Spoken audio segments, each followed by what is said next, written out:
la yi ovungongo no mabiye ovungongo na bogugu ovungongo na neni ovungongo ni tuguye ovungongo na laba ovungongo na nishaye ovungongo buru hala ovungongo buru hala ovungongo buru hala Jesus me buru hala ovungongo buru hala ovungongo buru hala ovungongo buru hala Jesus me buru hala.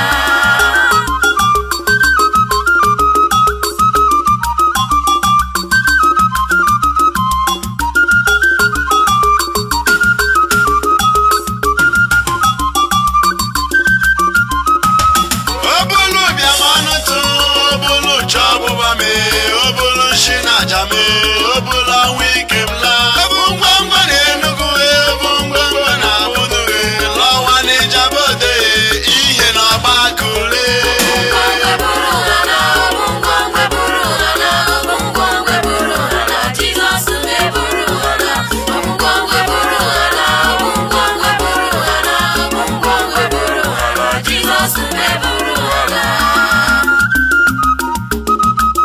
Jesus eburu na-akọma n'ụwa na ma ndị obori ihe ha na-ebe akwa ndị ọdụm na-ebe akwa maka n'ihe mere na be ha ụbịam ọnụ utu na-eruju maka na obungwangwo eburuwo ha ọtụtụ ngwongwo dị na ndụ m ka eze Jizọs bịara buru O burugo oge ha. niile dị na ndụ m ka obungwangwo bukọrọ laba ọ bụ onye ga-agọta ngwongwo niile o Ekele dịrị buru ụwa? Chineke. Kedu akwụkwọ ego Ekele dịrị Chineke. ngwongwo niile o Otito dịrị Chineke. Ovungongo buru hala ovungongo buru hala ovungongo buru hala Jesus me buru hala ovungongo buru hala ovungongo buru hala ovungongo buru hala Jesus me buru hala. ihe dum na-ebute akaghị n'iru o buru ha wee laa alụbụ na alụcha o buru ha wee na anụba dị na nwunye anụtaghị ọfụma ịzụtara nsogbu O m niile buru na wee ihe na. siri ike n'omume Ekele. ngwongwo ka ịbụ ịbịara n'ezinụlọ m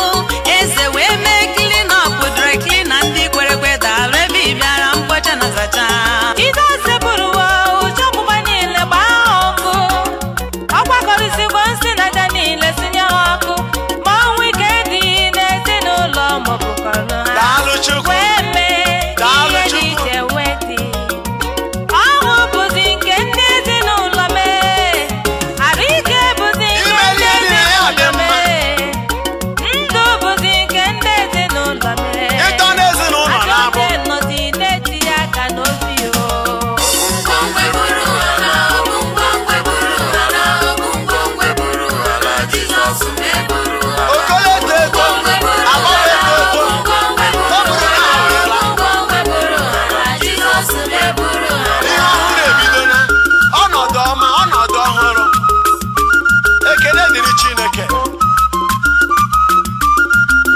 Jizọs ovu ngwongwo Jizọs ome mma olileanya ndị nsọ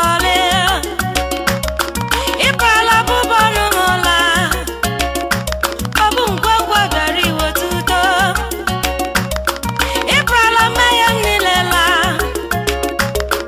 eze anyị bịa nara ekele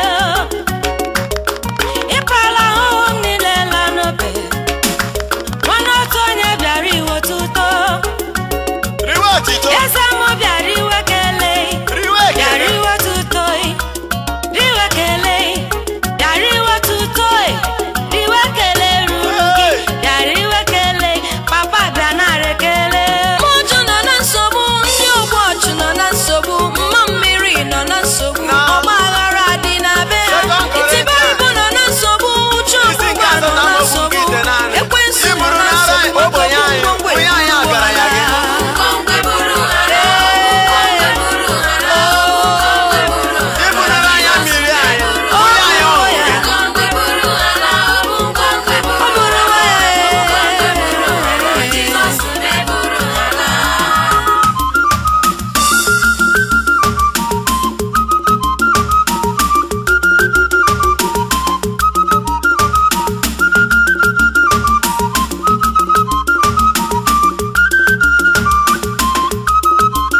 Jesus carry my burdens away.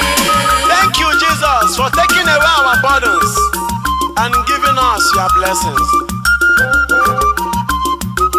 Jesus Christ, mighty, mighty warrior, you came into my life and did a great work. You came into my family and did some wonders.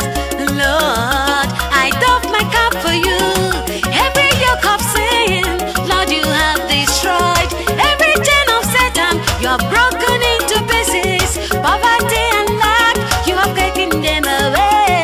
Sickness and failure, you have carried them away. No more midnight cries, no more sleepless nights, no more worries for me. You have taken my burden away. My burdens away. He has taken my burdens away. He has taken my burdens away. Jesus carry my burdens away. He has taken my burdens away. He has taken my burdens away. He has taken my burdens away. Jesus carry my burdens away. Forgetting the days of the past.